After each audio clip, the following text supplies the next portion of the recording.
Well, it says we're recording, Coach, so hopefully this will work out. If not, we'll have to do it again some other time. So, hey, gang, welcome to Coach Rozy's Chalk Talk. Very, very fired up to have one of my best friends, one of the top strength coaches, I think, in the world, if not the country, and then the world for sure, is Joel Raether. I'm going to kind of go through your bio, Coach, and I know I'm going to miss something because no, he looks young, but he's actually been doing this for a while. So he started when he was like 5 years old. And fill in the blanks, Coach, too, but I know you've been doing this for 30 years. I'm going to just read this because I pulled it up. University of Denver, you're at. University of Nebraska Kearney, you have your bachelor's and master's in exercise science. I think your bachelor's from University of Nebraska Kearney. Was that your master's too? Yeah. Yep. Okay. So both your CSCS, TSAC certified, registered strength and conditioning with distinction with the NSCA. This last year, Coach was voted Professional Strength and Conditioning Coach of the Year. He's the head strength coach for the Colorado Mammoth, which is a professional lacrosse team. And I know I want to talk to you about that because I think around in the area, since lacrosse, especially in the Midwest here, isn't so big, just talk about that in the season because I think a lot of people don't know about the in-season. Written books, done videos. Him and I actually did some things together going back over to China with the Olympic Committee. You've traveled literally around the world speaking.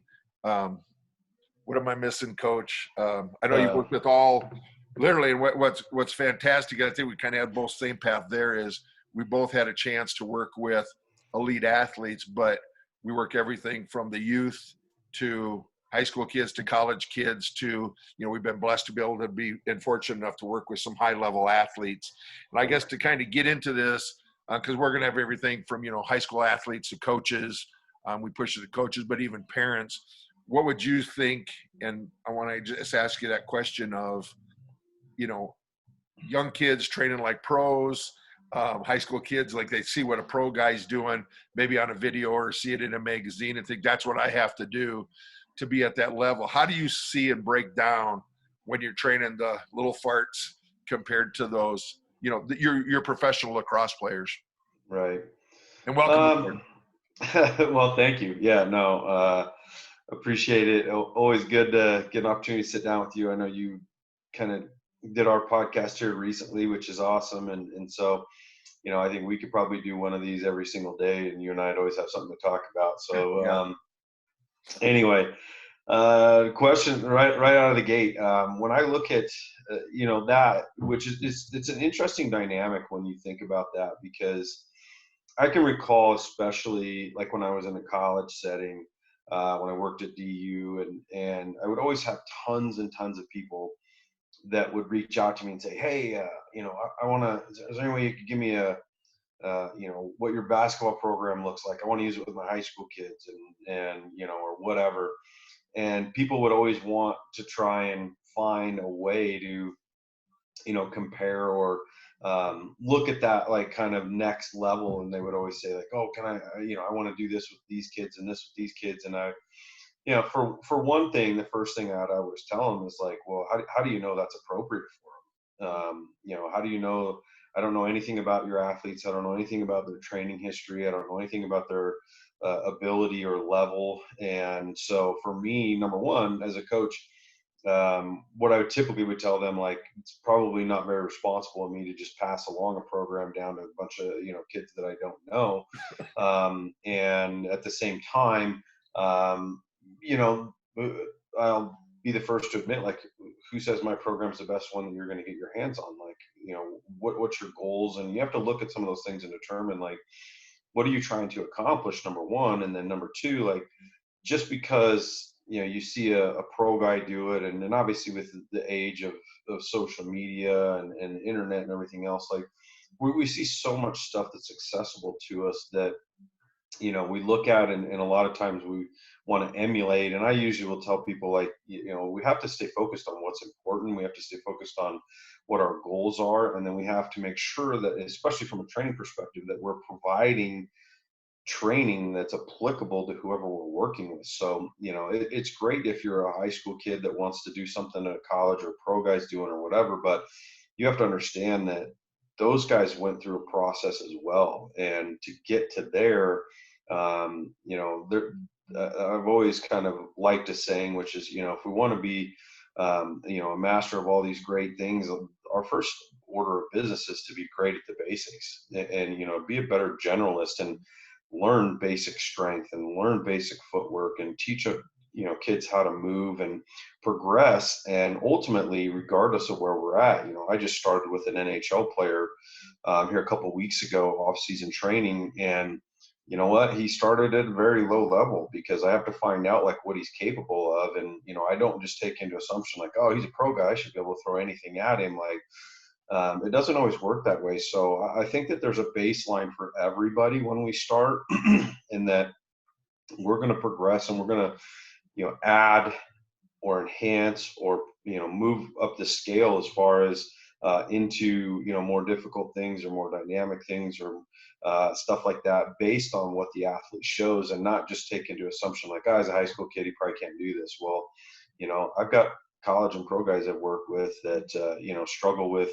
movement based stuff or speed or, you know, whatever. And so we're always just making sure that what we're doing applies to what we're seeing from the athlete, and not just making assumptions or trying to move them up a scale or continuing too fast where, you know, it's either beyond their capability and we need to scale it back, or you know, they may progress super fast and we move the program up more rapidly than we anticipated. So And let me ask you this. I'm going to something you just said there too.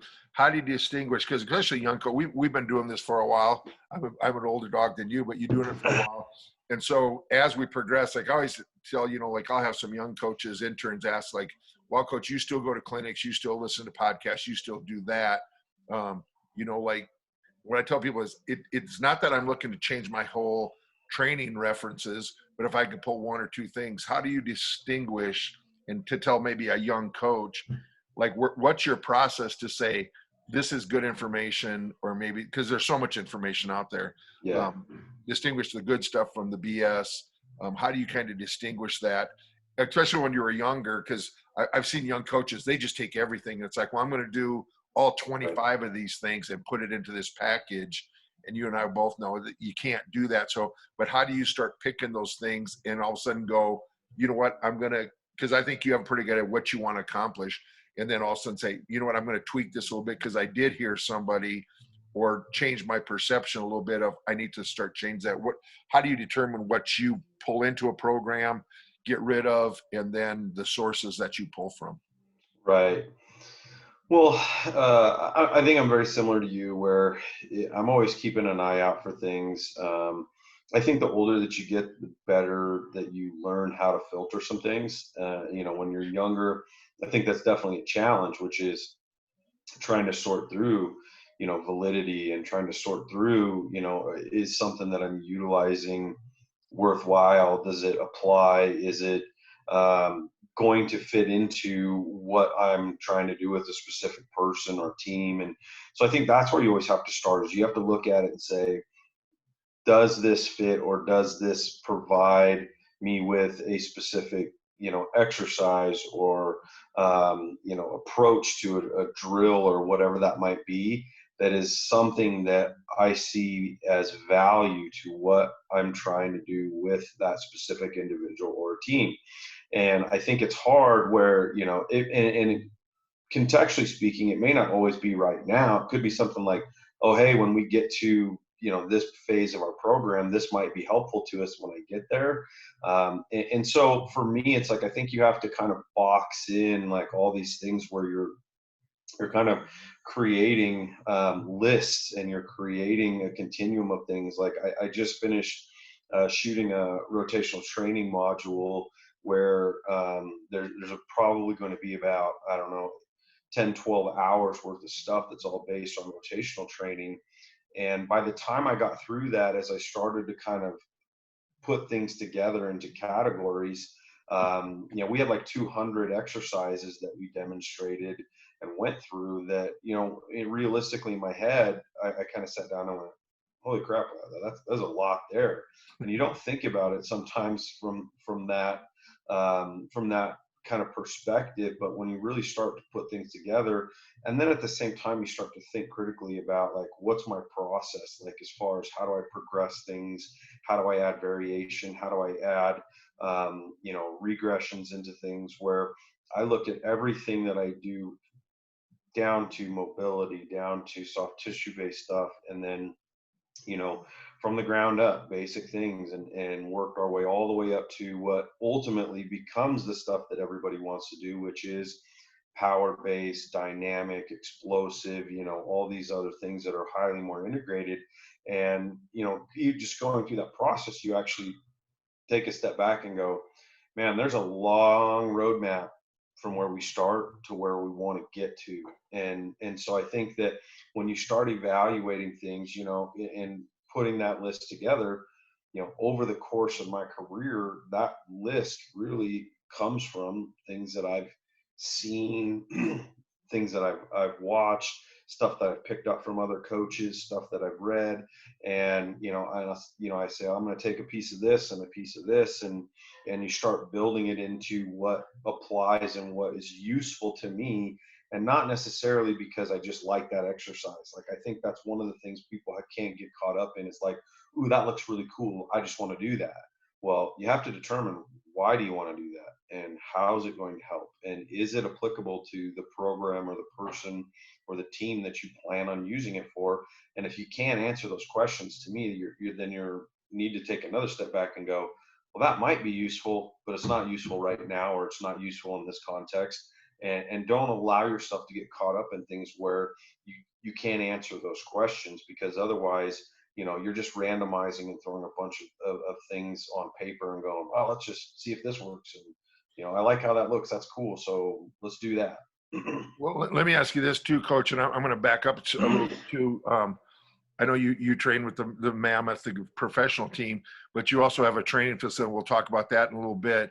But you go into schools, situations, and you started programs literally where you step in, maybe develop the program, or stepped into a program that somebody else been doing something else, and you said, well, here's my ideas, here's my philosophy, here's my exercises.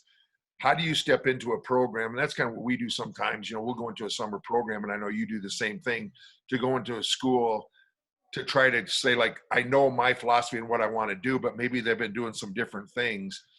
How would you say is the best way, or what tools do you use? Because you have your go-to, and like I say, your philosophy, to start changing maybe mindset and culture when you do go into some of those newer programs. Like, you maybe look and see, hey, there's some gaps here. Do you go in and just revamp a whole program, or how do you set that process up to move from what they were doing to what you want to? You're already smiling. To what like, you have your idea and your philosophy, and that's why they're bringing you in there. How, kind of walk us through that process, or the goals that you hope that you can accomplish by doing those things. Excuse me. Right. Well, I think that typically every time that I've done that or went through that process, I mean, whether that's, a specific team, or, could be a school or something like that. The first thing is relationships. And I think that ultimately, right out of the gate, you have to develop some type of filter where they know that you're looking out for their best interest, that you want to help the program, that your intentions and why you're engaging them is to be a positive influence on, their dynamic. And so whether that's been with a coach, or even, an athletic director, if it's a larger scale thing, is they have to know that you're coming from a place where your intention is to help them. And I think, especially if you're talking about what, like, your dynamic is, Rosie and mine both, from the private sector perspective, is I think a lot of these schools and stuff like that, they get engaged quite a bit, especially for us, because there's multiple opportunities and multiple facilities that are all kind of, vying for positioning and trying to grow their business and stuff like that. So they get engaged a lot, and they have to know that you're coming from a perspective where your only intention can't be to make money. And I think that that's a big part of it. And you and I have talked about that multiple times, which is, we do what we do, and the reason that we are in our job is that we have a desire to help. We have a desire to provide what we know and give it to athletes and coaches and whoever it is, and try to enhance their ability to be more successful. And in that process is where you gain the most as far as relationships go, and you get vested in the kids, and you want to see their success. And I think you have to start from that kind of standpoint, and understand that the secondary part of it, which it always comes down to having some financial conversation and whatever else, and that's kind of part of the gig, but it can't be the reason that you're there. And so when we kind of start that process, is we begin by making sure that we offer and give them as much as we possibly can in terms of our service and the things that we can provide and consistency. And then once we get in the room, then it's getting kids to buy in and getting them to understand what you're trying to get them to do. I think you have to be very good at communication from the regard that the kids need to understand what you're trying to ask them to do and how it's going to translate into them, running faster, jumping higher, and winning games and things like that. And that once you do that, the buy-in becomes a lot better. But if you just walk in and say, we're going to do this, and you kind of have this militant approach. I mean, kids these days are, they're not quick to just jump in line and say yes or no, sir. Things have changed. Those days from when you and I, if someone walked in the room and said, hey, this is what we're going to do, get in line, give me 4 lines of 5 and do it right now. Kids go, well, why? Well, which direction are we facing? Do you want us on this line, or you want us on that line? Do you want us separated boys and girls? You want, and all of a sudden you're going like, wait, why are you asking all these questions? And the reality of it is that's just the way things are now. And you have to be that much more, capable of communicating to them so that they understand that, you're not just there to, run them through a bunch of stuff. And once the hour's up, you call it a day and say, all right, get out of here. I'll see you next time. Like they have to know that you care a little bit. Well, and I'm going to back up and throw you in the fire a little bit.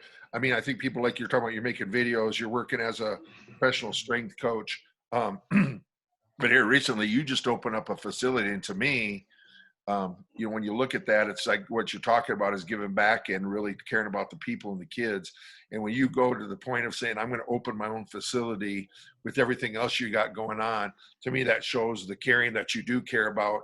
And I know the facility, like you have college and pros and stuff come there, but you're also not going, well, I'm just an elite trainer. You're opening the doors for a number of kids. Number one, you want to kind of tell me, like, and I know you opened up and it's like, hey, we're trying to strive here during this crazy time right now, but you're not just striving, you're thriving right now and building things up. Just the process of, and I know you just started and opened a brand new facility. Talk about your new facility a bit, maybe the process you had to go through, and then, maybe even a little marketing thing of like who you're trying to service with that, because I know it's not just a training facility too.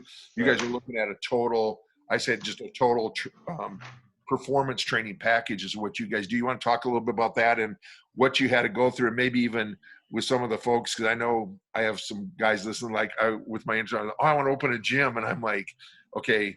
Then you start asking them questions of, like you and I've talked about before. It's like, I want to open a gym. It's like, yeah, no, you don't. Yeah. We both told people that before, and then you go and open a gym, and you've done it before, but just to walk through that process and your thought process, and maybe the tough things you had to go through during the period right now. And then, then we'll talk about, I think, a little bit about, where you're at in this whole, COVID-19 of being able to open your doors and what you can do. Sure. Well, yeah. So our facility is called Fast Performance, and it's been an evolution for me over the last about 8 years. And originally, my first venture into the private sector, I was approached by a guy who's technically still kind of my partner, Peter Schaefer, who's an agent. Most of his clientele are NFL players, and he had a facility that was about 8,000 square feet, and he kind of ran into me via some other colleagues of mine, a buddy of mine that was that's in the NHL, and said, hey, I think you should call Joel. And at that time, I was kind of evolving, like you and I had been at the NSCA, and then the Mammoth actually being part of that equation had kind of asked to heighten my role, and so I kind of got pushed into a position where I was like, okay, well, I've got to be on the road with them now. My amount of time as far as what they're asking me to do is being, kind of up quite a bit. And, the reality of it is, from a very basic sense, was at that time I looked at it and I'm like, okay, well, that gives me about 6 months, and outside of when, being in season and all that kind of thing, as soon as the season's over, I technically don't have a job. And so from that regard, I'm like, well, it gives me time to figure some stuff out. And so my first order of business was, I found a facility where it was kind of nearby my house, and believe it or not, my wife had been training people there, and she's like, "Why don't you just come over here? You can just pay like a contractor fee." And so I started kind of into that as my first kind of time being in a private sector setting, and I start kind of working on building up some clientele. And of course, that starts to evolve, and you realize, and Rosie, me, it's like I'm usually not super content very often with things. Not And very so often. no, not very often. And so once I started to get to where I'm like, I wanted to expand that, and I wanted to grow that, and I wanted that to be a bigger piece in terms of, like you said, running my own business and creating my own path, and and having kind of these aspirations of things that to me were part of my value system as a coach, and moving from a college setting from 10 years and then being in a professional setting with the NSCA and whatever, it's like it kind of molded me and progressed me into where I am today, which is now having Peter come to me. I ran that facility for about 4 years, and then as that kind of came to really where we ended up partnering, and my partner, one of my current partners now, I have multiple, but Jason Hirsch, who is the owner of Fast Baseball, and FAST is an acronym for Foundational Arm Strength Training, and Jason's a former MLB pitcher. He was on a World Series team with the Rockies in '07. He may not want me to tell you that because everyone knows that was a bad series, but still, there's plenty of guys that can say they never got to that stage, and so Right. Jason was in Authentic Performance Center when I started into my own first facility with Peter. I started to put things into kind of what I wanted as far as the growth and the development of my own place. And so I start kind of slowly hand selecting coaches and slowly adding some of them to the mix, and then gradually adding other pieces to that, which included some education and clinics and internships, and all the things that go into that. And what had happened was Jason and I were in different facilities at the time. So when I left that first kind of facility that I could consider was my own, him and I went into business together, and just some of the things that I've learned over time, which is you learn about the good and the bad in business, and how you want to operate, and you learn about things that you make mistakes from, and JC, who's one of our who's our third person in our current facility at Fast Performance. He says, you never lose, you just learn. And to me, that's a really big part of what I consider to be where we're at today. And when we moved into this new facility, which, like you said, unfortunately happened during, kind of the craziness of all this, it did afford us some opportunity to really get a lot of things in place, because we learned from a lot of things previously. Jason learned from where he was at before. I learned from where I was at before.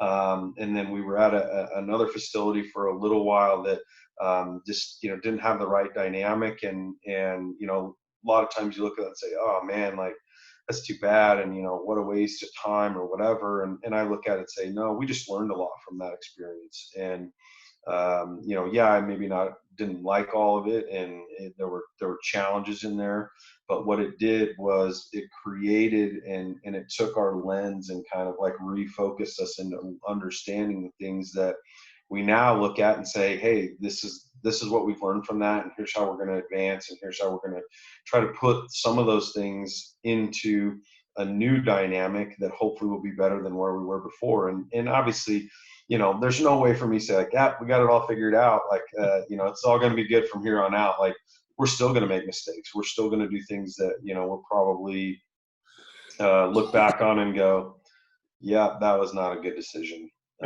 But that's part of it. And so at least now, from where we are in that process, I think that my comfort level, as small as it may be, is better than it has been before, because we have taken those experiences and we've started to put them into this new venture where I'm trying to keep fresh in my mind the things that were the downfalls, the learning experiences, the growing pains of things that we did previously, and only time will tell how well that goes. But let me ask, so from your end too, it's not just a performance. You have like a lot of little branches off of it from I always say a total performance package, which isn't not just strength and conditioning performance, but you have some from everything from like PTs there and everything else, right? Don't you ever, like, if an athlete comes in, they don't necessarily have to come in just for the performance. Maybe it's an Right. injury. Maybe you're helping them to do like back to play and have some, like, you're doing soft tissue work and some other stuff too with the groups that can come in, right? Yeah, so within our facility, we have a full recovery center, and so our recovery center has everything from what we call like a hands-off model. So athletes can come in. We have Normatec stations. We have an infrared sauna. We have all of our Mark Pro Compex, Yeah, stim-based I'm stuff. gonna stop you real quick. How do you like the infrared sauna? Because I've read both. Like, some people say it's good, some say it's not as good as the other type sauna. How do you guys like your infrared? We love it. I mean, to be honest with you, Derek McBride and Scott Long, who manage all of our that side of the house. Derek is a licensed acupuncturist, soft tissue specialist, and stuff like that. And Scotty's our athletic trainer, and those two guys have set that whole thing up. We've got a great relationship with Normatec, and Derek is the one that brought the infrared sauna in. And to be honest with you, like, I've learned a lot from him, and you and I talked about this a lot, where it's like, I'm trying to surround myself with people that are a heck of a lot smarter than me, and which isn't hard to do. That's what I call you all the time. And but so in looking at that, like, my previous history was like dry sauna, wet sauna, and I'm the same way. And so I sit down with Derek, and we start talking, and he starts talking about hormonal influence, and from a recovery perspective, and inflammation, and some of these things that the infrared sauna is showing us in terms of what we know as the health benefits of it. And now what it helps me do as a coach is say, hey, if we're going to see better recovery profiles, if we're going to see better mitigation of inflammation and things like that, like, we want that to be part of your process within our training. And so one of the things that we really wanted to do within the facility was make sure that those pieces of the puzzle are included, so that they don't have to go to 2 or 3 other places. So if you need Right. therapy and rehab, like, I've got 2 or 3 players right now that they've come off of being on junior hockey teams, or coming out of college or whatever, and we've got all sorts of things where, kids accumulate bumps and bruises and aches and pains and stuff like that. And the first order of business was, we sit down and I go, all right, well, I want you to make sure that you're going to spend some time with Scott this week and also do some of the hands off stuff in terms of recovery and whatever. And that ability to just send someone across the hallway, really, we modeled it kind of after what a college or professional like athletic training room would look like. So we have all of those components in house, and then we have Debbie Lipsky, who is our massage therapist. So we have someone on that side of the fence as well. Debbie works in professional sports too. She actually works for the Colorado Rapids, and so we've surrounded this whole thing with having all of those pieces in place that allow us the ability to provide people with kind of what we consider to be a 360-degree kind of care model. So do you do your nutrition stuff there too? Do you have a nutrition? I know, like when you were doing your stuff before, you said Pete, like, and I know you do the combine prep, NFL prep guys that you would do real stuff with them. Have you expanded that where it's more for the elite, or do you have some maybe high school or some college kids if they want that service? Are you able to offer that at your new place too? Yeah, so we're in fact this coming week I'm working on that with Katie Erlander, who is going to be helping us on that side as far as nutrition goes, and then we also have Steph Sevilla, who's our sports psychologist. She's the one that's helped us with all of our combine prep, and we're expanding that now to where that will be available to everybody in house. So again, I think it's one of those things where we want to try and build in those resources for people. And so JC, who he's been at Ski and Snowboard Club Vail for the last 20 some years, he's kind of our strategic partnership expert, where he really tries to get a lot of these things streamlined, which is helping us develop relationships from all angles, and then working on streamlining all that into products and services where our goal isn't to sell people supplements or like upcharge them for this or upcharge them for that. One of the things that we talked about in terms of that evolution as far as the business goes was that our mission is to make sure that all that's encompassed into everything that is fast performance is really designed to be a full scale approach, and not where we're going to try and see how we can turn them in this door and turn them in that door, and everywhere that we try and send them is to get more money from them. It's to show them value in what is a larger scale, full comprehensive approach to understanding what performance and health and recovery and all that stuff really looks like. And that's by bringing everybody into one building so that they can see we all are trying to work together and find out where do opportunities exist for us to enhance people's ability to perform or whatever it might be within their goal set. Wow, that's amazing. Hey, let me ask you again, get into like the total package. I know that's what you do with the Mammoth too. Like I said, we're in the Midwest here, and when I talk to people, everybody who does lacrosse, they're like, "Oh, lacrosse," and it's kind of a, Yeah, like that's a fly swatter thing, right? yeah, I don't know a whole lot about it. And I really didn't either until when you became the strength coach and be able to go to some games. I'd had the opportunity to go to training camps and be around you to do some stuff and see just the high level of what they're at. You want to talk about one, how'd you get into the lacrosse part of it? Because I know you grew up in Nebraska, so you weren't around probably to play much lacrosse in high school and when you went to college, but to get involved in that. And then what does your season look like with those guys? I know you're saying 6 months, but you still put a year-long package. Just kind of talk about the professional lacrosse season, how you got involved with that, and then what does a year look like from a strength coach's standpoint and from an athlete standpoint also. Yeah, so I got involved in lacrosse when I started at the University of Denver, and I was tasked with being in charge of men's lacrosse there. And as you said, as a kid that grew up in Nebraska, my knowledge of lacrosse was slim to none. And I had remembered thinking of it as like, yeah, that's like the thing that looks like a fishing net, right? And so interestingly though, you get kind of put into that position. I didn't really get to choose. It was like, oh, hey, you're in charge of this team. So you begin with a needs analysis. And so I start looking at the game. I'm like, okay, I need to understand the game. And you're talking, and the thing that a lot of people don't know is there's two styles of games. There's an outdoor game, which is essentially played on a field that's the size of a football field, and then there's an indoor game, and the indoor game is essentially played with turf on a hockey rink.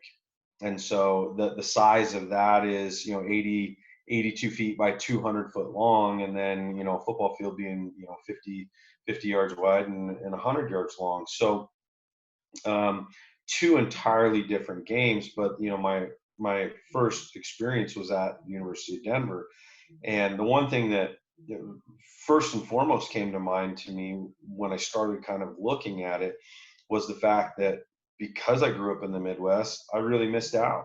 And a lot of kids that haven't been exposed to lacrosse are really missing out, because in terms of what most of us like to do from a perspective of strength and conditioning, we love strength and power sports, and we love explosiveness, and we love speed, and we love, agility, and all these things that are, we see in football, and we see in basketball, and we see in soccer or whatever.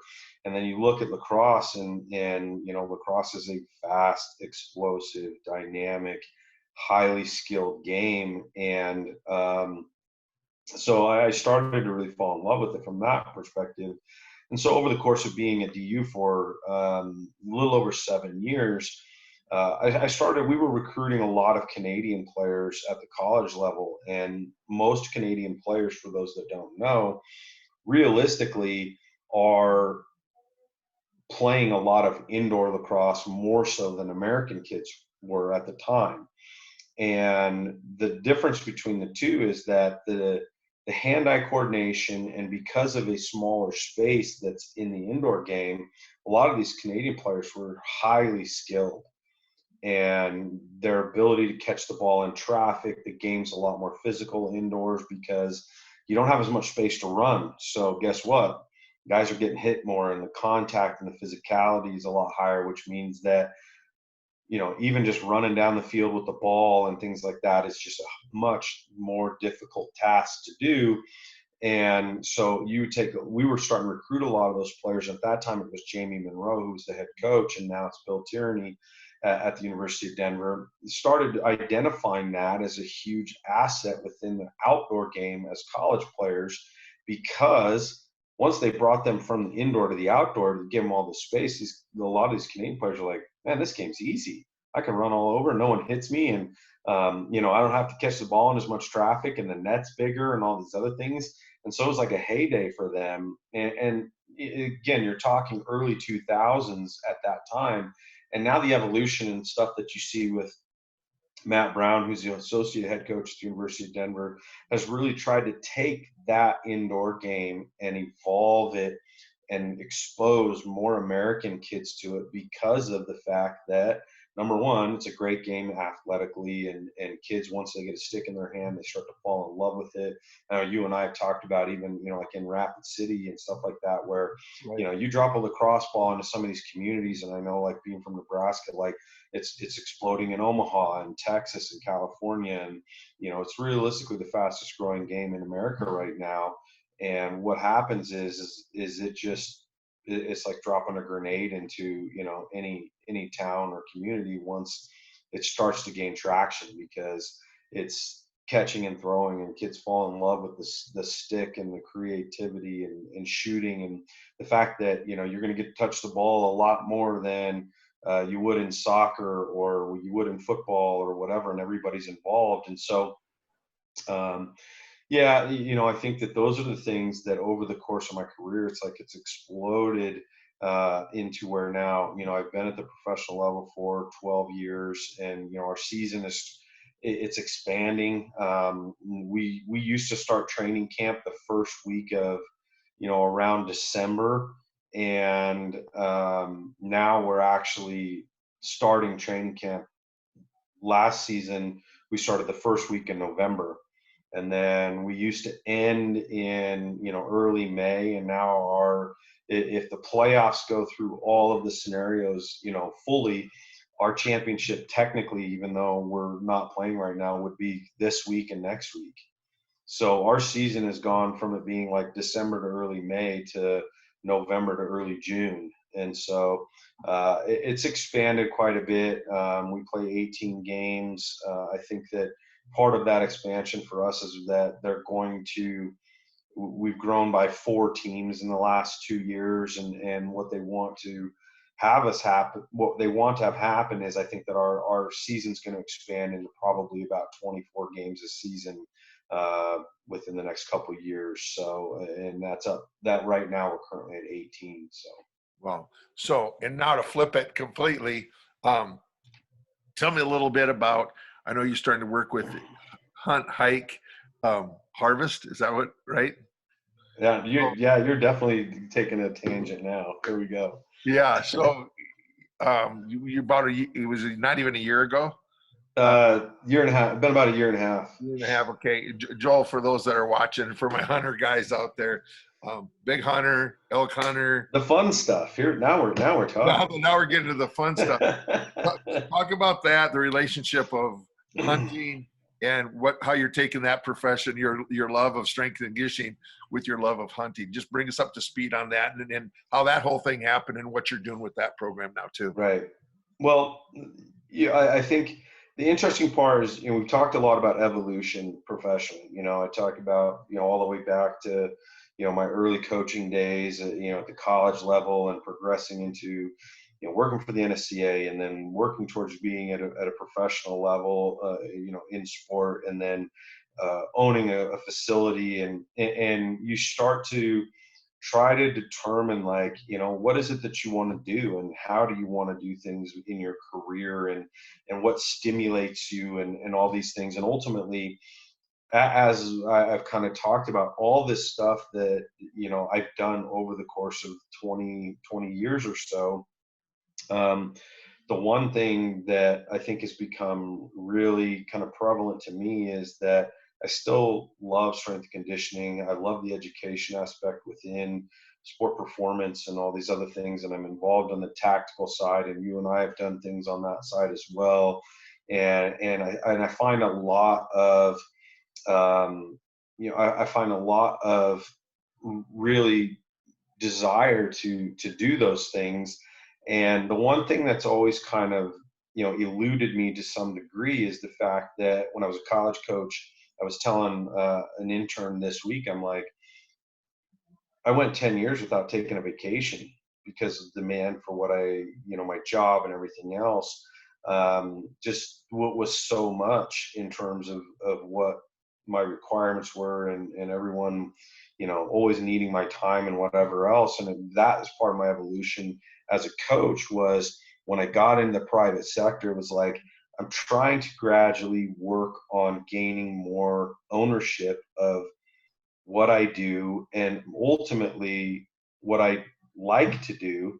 And so growing up in Nebraska and moving to Colorado, and the outdoors, my parents grew up in the Dakotas, right in your neighborhood, Rozy. And so, I got introduced to hunting and fishing and things like that from my dad. And, we grew up in a place where there was a lot of those activities. So it just became kind of part of what was, what we did. And when I got to college, I got into it with a group of buddies that we all, hunted and fished and did all these things. And I moved to Colorado. And one of my best friends from back home, Darby Flansburgh, started getting me into elk hunting in about year 2000. And, it was one of those things where I'd always had a desire to do stuff like that, even though, deer hunting and stuff like that's so big in, across the country.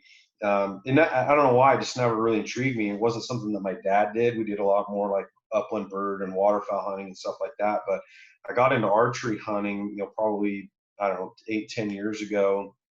And to me, that was the deal. And being in Colorado in September, or anywhere, Wyoming, Montana, Idaho, whatever, like when the leaves are changing and you're up in the mountains and all that sort of stuff, like it's just absolutely beautiful. And then at the same time, you've got, elk that are bugling and all this stuff. And the thing that really kind of ties this whole thing together was, as I talk about an evolution, I was training, and I still do train my butt off to get ready for these trips, because you're talking about being at like 8 to 10,000 feet for 7 to 10 days at a time. We average 40 to 60 miles of hiking in that time. And then if if you're lucky enough that you harvest an animal, now you may have to put that animal on your back and then hike it out for a couple miles, 2, 3, 4, 5 miles, or whatever it is.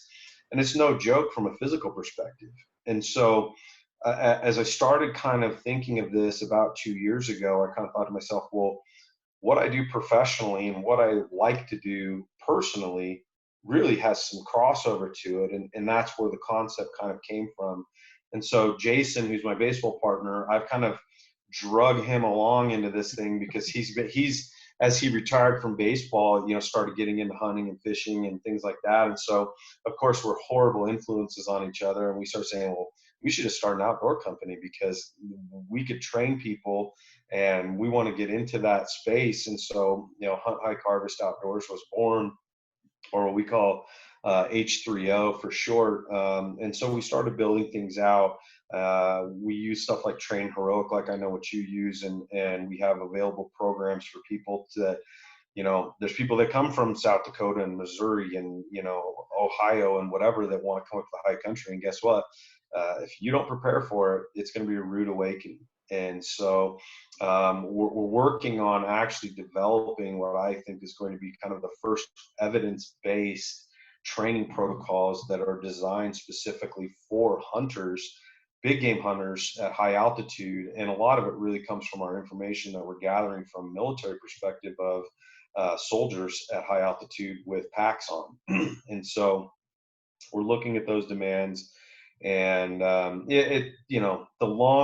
the long story. The short story is it's a lot of fun, and it's something that I've tried to combine my passion of what I like to do when I'm not working with what I do when I work. And it's been pretty cool, because it's something refreshing to me. It's going to continue growing. We're actually getting ready, I believe, this fall to actually start filming some hunts, which is going to be really cool. And we're just kind of moving along with it, and hopefully it's going to be something that it might turn to something, it might turn to nothing, but it's definitely something that we're having a good time kind of getting up and going, and connecting what I do with Well, what I I know you like. and I've been already talking for about an hour, so I'm gonna kind of start wrapping things up. But one of the things Yeah, that kind of maybe mentioned, that one of the questions I always asked, because just what you said, any coach that's listening knows it's like there's never enough hours in a day. yeah, We need more days in the week, and we need an extra month in the year. And I think you might answer that a little bit, but from a schedule standpoint, you're busy all day. How do you break down? Because now, okay, you're the professional lacrosse strength coach. You have your own business. You're doing videos and speaking and traveling, and I know doing those type of things. I know you do workshops for the tactical, police, fire, and even help do some military stuff. You do the H3O. One, how do you set your whole schedule up? What do you use, and how do you get those things done? Because literally, when you and I talk, I hang up the phone and I'm like, oh my gosh, I think I'm busy, and I'm like, he's kicking my butt here. I'm gonna have to step up my game. But one, how do you schedule all that? And then two, you talked about it from a professional standpoint. What do you do to recharge the batteries and to say, I'm getting away from this stuff, from your own standpoint, to say, I got to recharge right, my batteries? And maybe that is just going hunting, and it's still maybe business related, so it doesn't feel like it. But how do you right. schedule all this craziness? Because you have so much on your plate, and then how do you recharge? Well, I think the first thing is that over the course of my career, I've slowly and gradually started to get to a point where my objective has been that I want to make what I do and what I like to do a lot closer together. And I don't want to get up every day and go, ah, crap, I got to go to my job. And I got to go to my job until I can find enough time to go do what I like. And for me, it's been surrounding myself with people that I want to be around every day, surrounding myself with, you know, a network of friends and colleagues and things like that, that have similar interests, that challenge you, that are going to continue pushing you in a direction where you look forward to getting up every day. You know, it's funny because, like, you know, with Memorial Weekend and stuff like that, you know, you look at it, and I kind of looked at it and went, gosh, Monday, like, we're gonna have Monday off. Like, I'd rather be doing something, like, and so I think about those things, and I go, if I can get to where that's how I feel about every day, then you know, I don't have a job. I do the things I want to be doing, and I am engaging and putting myself into into an environment where it's stimulating, it's challenging, it's something I enjoy doing. I'm around people that I want to be around, and so I think that ultimately that's where it's at, and that's where the rubber meets the road. And, you know, so I challenge people that, you know, if your sole objective is to get up, punch the clock, make a paycheck, go home, and then figure out what you're going to do for the, you know, for the remainder, like, Let me ask you I, this, because I know you're around people you love and doing what you love, but how do right. you keep that all organized? Like, you know, do you Oh, use your phone? Do you use, yeah. you know, like I'm a note guy, so I have a piece of paper that I write, you know, it's like this, and I'll have it in my pocket, or, you know, Right. how do you, because you have a lot of stuff going on, brother, you do. Yeah. I know that. Yeah. So how do you Well, organize? Just like, yes, I know you love the people you're with, you love what you do, but you still have a lot on your plate to be able to organize that. right. What's your secret to be able to, like, plan those things, to be able to find that time in a day? Because I always tell people, we all have 24 hours in a day, you know, 7 days a week. What you do during that time period is the key. And I'm just Right. wondering how you keep everything just locked in. Well, we use a couple different things. With our podcast, we use a system called Calendly, and it allows us to schedule things. It allows us to put our schedules in there. We use, like, Google, like, G Suite platform, and that integrates with what is our administrative, or you know, AMR, AMS, EMS. I don't know, like, all these acronyms they call for, like, information management systems and all this other stuff. We use a service called Vigaro, and Vigaro allows us to incorporate our entire staff. It speaks to our billing. It speaks to our Calendly, and it speaks to Google integration. And so what it allows me to do is put all of that stuff into there and kind of manage. And ultimately, right now, that's the biggest challenge, is to try to manage all that stuff. And I'm one of those people where, for me, it's hard sometimes for me to kind of make sure that I'm keeping tabs on everyone, because I always know what I want to do, and I know what I'm doing and when I'm doing it. But now I have to actually make sure that I'm kind of, like, switching that a little bit, and I'm like, I got to make sure I check what this person's doing and when this person's available. And so there's just a lot more moving parts. And so those things are again, kind of like, for me, this is my next evolution, is like learning how to streamline all that stuff so that we're still productive, we're maintaining our schedules, we're maintaining our availability, we're planning appropriately for all things. And you know, I look, you know, like when we did our podcast, like, I was writing down notes of the stuff that you do, and I go, man, like, I should maybe use that, I should think about that, because I still, like, I think in self-reflection, look at myself and go, like, man, I'm a bumbling idiot. Like, I just run around, my head cut off, and it seems like I'm, you know, completely unorganized. But people always tell me, like, man, you seem like you got a lot going on. How do you keep it all organized? And I'm always like, I don't really know. Well, I forgot that as I'm going through all this, I forgot it's like, oh yeah, and you do a podcast too. Hey, before, and I got other questions for you, but tell people real quick, and we'll talk about it at the end too. What's the name of your podcast?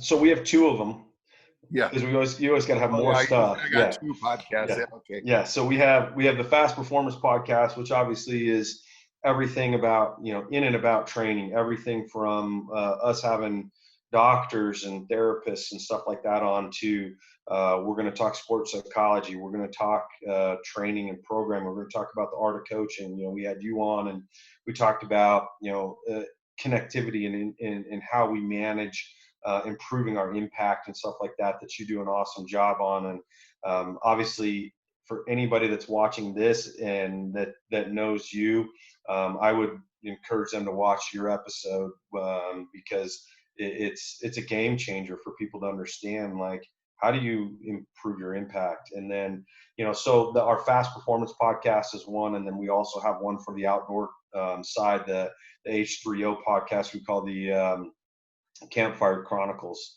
And from there, what we've done is we're having industry leaders on there as well. We've had guys that are, world champion elk callers, and people that are outfitters, and people like, we've got a guy coming up that has a technology that's called HEX, which is human energy concealment suits. And we're talking to them about like the advancements, enhancements. We talk about training and all sorts of things on there. So, both of them have a specific kind of target, and our mission is that, we're just trying to continue providing information. We have a lot of fun with it. It's to me really enjoyable to have these kinds of conversations with people. And, the underlying factor between all of them is secretly my objective is I'm trying to learn from a whole lot of people. Right. Well, and I learned from you, so here's my next question.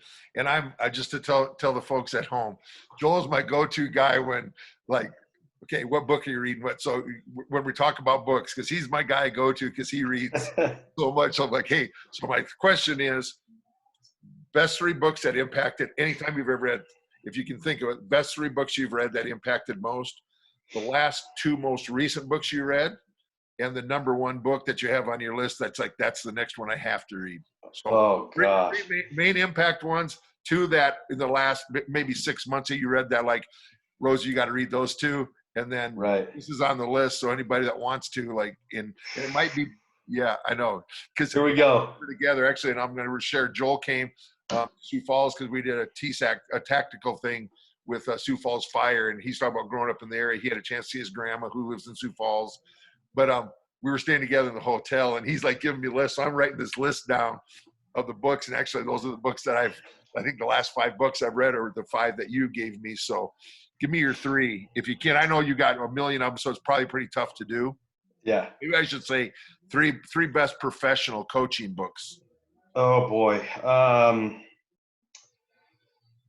I think that you have to take a look at it from a lot of different angles, right? Like, if you want to look at something from a straight, professional book, and probably one of the most difficult and maybe the easiest one to go to is, Super Training, which would be, maybe one of the most in-depth books I think is still written in literature about strength conditioning.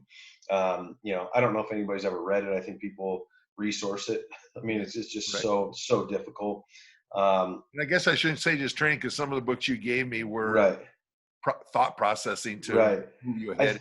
I think, yeah. And if I take that a step further, I look at some books to me that really started like piquing my interest in a lot of different areas, like Sports Gene being one of those, Talent Code being another one, where to me, like, those books started really taking a look at achievement scientifically and even kind of over the course of time, right? Like, as we've evolved, you look at a book like probably even before that for me would have been, Malcolm Gladwell, like Outliers, where the first time, like, he looked at that and it took a perspective and created such a different view on things, where you went, holy crap, like, so much of what we thought we knew, if we really step back and look at them from a logistical standpoint, like, maybe we're not as intuitive as we think. We're a product of our culture and our environment and,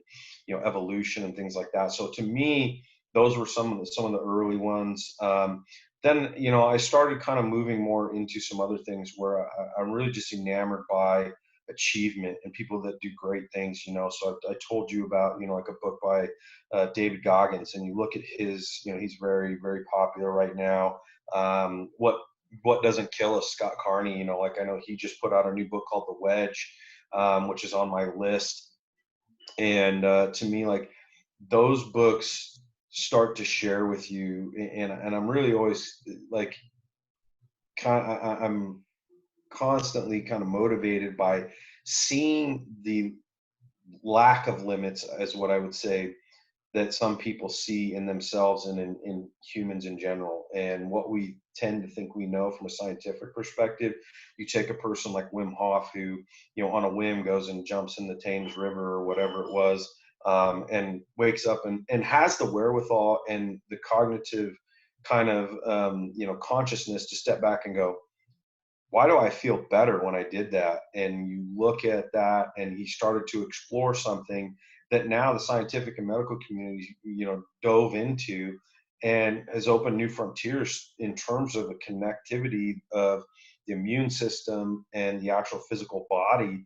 And he showed us that there's possibility for us to have such a higher level of thinking and ability to manage how our body operates that we never knew existed. And so for me, it's like I look at things like that, and it really drives me. If I think about motivation, I think about a book that I read early on, which is probably more of a faith-based book. It's called "If You Want to Walk on Water, You Got to Get Out of the Boat." And that's one where it really starts to challenge how you think about everyday life. A book that's along that same vein to me is The Monk Who Sold His Ferrari. To me, like, that book is phenomenal. And what that book kind of does, the same thing. It's like a guy who, did the work thing, right? Worked his butt off, became successful, had all this money and whatever else. And then, almost has a heart attack and dies, and realizes, like, holy crap, what am I living for?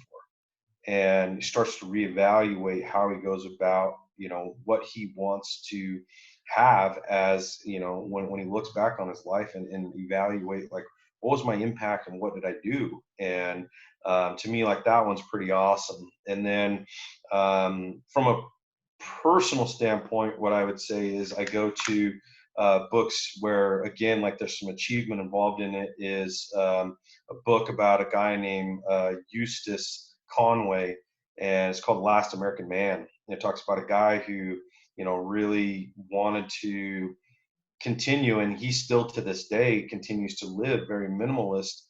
And if you watch Mountain Man, I think he's on that show. But I had read his book long before there was ever a TV show about him and some other guys, that the way that they live and the way that they wanted to continue living in a more pure fashion. And, like, he had some of these desires where he rode horseback from coast to coast. He did, there's a Canadian American kind of trail that goes from Alberta down through the Dakotas and back up, where he did it with, like, a covered wagon, and covered wagon with, horse-drawn. And you look at some of those things, and this is something that happened, like, not 100 years ago. He did this, like, in the last 20 years. And you think of a modernization of that, and I just think of those things, and I look at it and go, wow, that's really impressive. So the book that I'm reading now, and is I've got two of them. I've got one of them that's unethology, if you want to kind of fill in the blanks there. It kind of talks about how to live more courageously. And then the other book that I'm reading is called The Spirit of the American Mind, I believe is what it's called. And what that book talks about is the evolution of America, and how, like, when we originally came to this country, how so many people deemed, like, the progression to the West as this, like, mythical and almost, like, unknown, and how we have evolved as people to seek being outside and to seek being more at one with the outdoors and stuff like that. And how previously there were so many preconceived notions about, like, the mythological things that existed in the forest, and if you do this, like, you have to be careful, you'll be killed from this or that or whatever, like, these are forbidden territories and all this stuff. And how our psychology over time has evolved into us actually now seeking, where we have kind of gentrified ourselves in the country, to now actually wanting to go back and be more so like we were years and years and years ago. So how's that for a progression? No, that was pretty good, Coach. I like that. See, and I'm writing notes down. I'm making notes as you're talking and writing a bunch of stuff down. One other question: how do you find time to? And I know we talk about all the time. It's like the shoemaker's kids go without shoes, right? What do you do from a fitness training standpoint? Just for your own, maybe it's for health, maybe it's for performance, maybe it's whatever. But what do you do for your end of the fitness, and how do you find the time to do it? I don't believe in it. Sometimes my actions, I always say, if you look at my calendar, you look and say, I don't believe in it either. My calendar doesn't look like it very often either. But yeah. What do you do? And then I guess, how do you even find the time to do it? Well, actually, when I get off this here, I'm planning on heading over to work out. So right now for me, I mean, being this time of year, I think one of the hardest things for me over time is like I spent so many years as an athlete where it was like training and getting stronger and running and all these things were part of what you did because it was a necessity.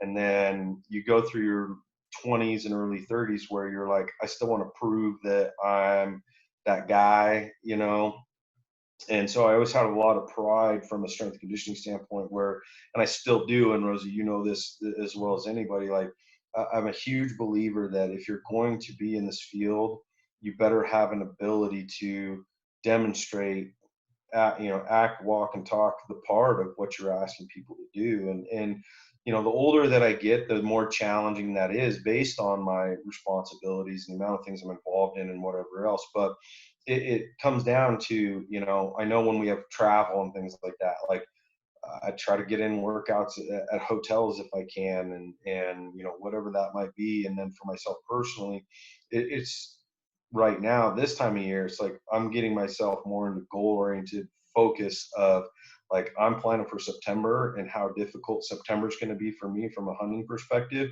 So my motivation is I need to hike, I need to train, I need to lift, I need to get stronger. Like it's been tough for the last couple months, like full transparency, like it's been really hard based on the fact of the whole pandemic stuff, and then us working on trying to get a new facility and whatever else. And like I went out and shot my bow the other day, and I kind of draw back, and I'm like, wow, that felt awful. And that was like a realization to me where I'm like, I need to get back into some better habits and things like that, because I know that between now and in September, I'm going to shoot thousands of rounds and reps, and there's a strength component to that, there's a shoulder integrity component to that.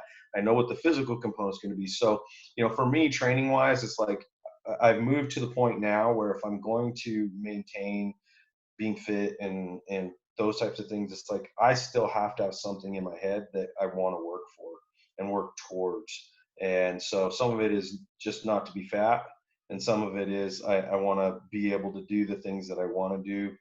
In the wintertime, it's skiing and stuff like that, and trying to keep up with my crazy, Kim, as you know her, like she's a maniac. And like, guess what? If I don't stay in some relative shape, like I'm probably be like start the day and be like, all right, I guess I'll see you later, because she's never going to stop. She's just going to freaking wear me out. So those are things where that's how I look at training now, is keeping focused on what I want to still be able to do. And because I'm not getting any older, I beat myself up over the years. Like if I don't do stuff, guess what? I don't feel very good, and I start to feel worse. And I've put myself through the ringer for a long time, and now it's like I have to learn how to manage and take better care of myself, because I can't beat myself up like I used to. My body's a lot more sensitive, and you wake up now and go like, why do I hurt today? Like I told you yesterday, I was like, yeah, I did like 6 hours of yard work yesterday, and I'm like, why am I sore today? Like those are things where now you kind of go, I guess we should maybe look at things a little differently. So from the pandemic stuff, where are you guys at business wise? You open, you bringing folks in, limited numbers, or how from that end? And I know we'll wrap up, but how's the business end? Are you open for business? And then for those that want to maybe hear this, how would they get a hold of you, and where is your business, and how can they find out more about your business? But are you guys open and Sure. rocking, or what do you got going? Yeah, so 2 weeks ago, we started having the ability to slowly open back up. Obviously, we were shut down and closed for about almost 8 weeks. And, shut down meaning that we weren't training anybody. We were still working on a lot of things administratively, educationally. We're getting ready to launch, a full platform of quarterly educational events. So like this afforded us some of that time, which was nice, podcasting and those types of things. But now, as of 2 weeks ago, we kind of slowly opened back up.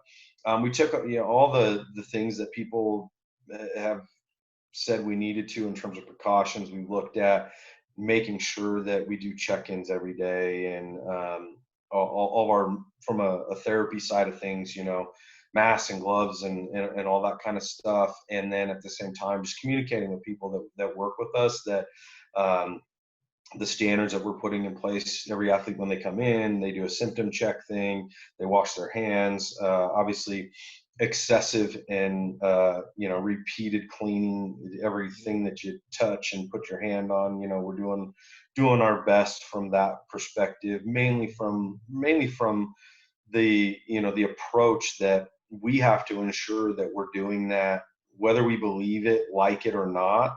Like, those are the things that are going to become, potentially the way things are for the foreseeable future. And so one of the things for us, like as a facility, that's probably been potentially helpful is that this is going to help us, from one regard, to set a standard of cleanliness, to set a standard of organization, to set standards of communication and things like that we're trying to utilize for a positive effect. Because who knows? I mean, no one has a crystal ball. We don't know if this is going to continue for another year. I mean, is there going to be a day when they just say, no mask, you don't have to clean anything, just go back to doing whatever you're doing? Like, I have a hard time believing that that's going to be the case. I think some of us would prefer that and would like that.